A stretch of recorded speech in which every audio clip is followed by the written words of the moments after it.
Welcome everyone.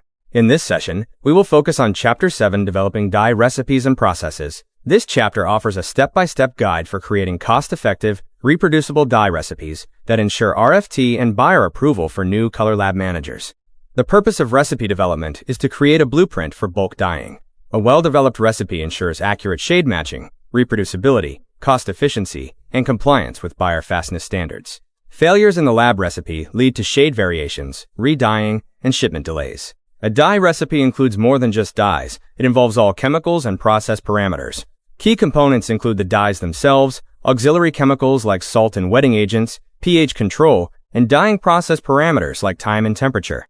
Steps 1 and 2 involve analyzing requirements and selecting dye classes.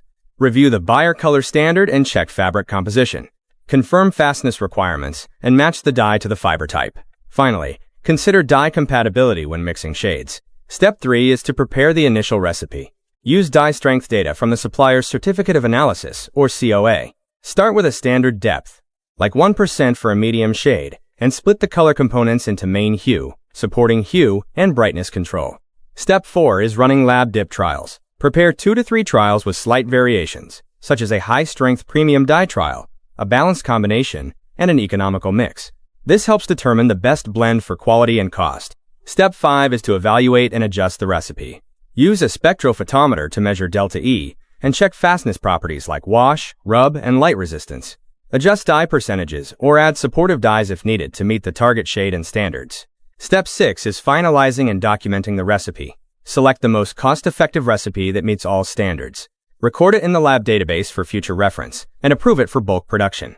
Autodispensers and spectrophotometers are valuable tools. Autodispensers reduce weighing errors and improve reproducibility. Spectrophotometers and their software suggest dye combinations and reduce trial and error. Remember to always verify software suggestions visually. Process control is essential for reproducibility.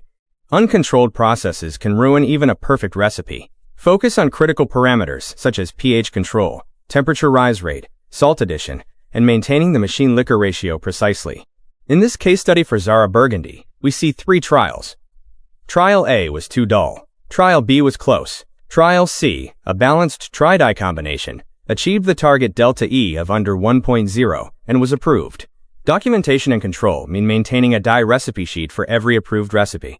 This record must include the recipe number, fabric details, dye percentages, performance data like delta E and fastness, and the approval date. Use this quick checklist. Confirm color and fabric data, select the correct dye class, create the initial recipe, run and evaluate lab dips, verify delta E and fastness are within tolerance, and document and archive the final recipe. Key takeaways from Chapter 7 include: a strong process reduces bulk re-dyeing, use a combination of selection and testing, always document recipes for traceability, and work closely with suppliers for data and cost optimization.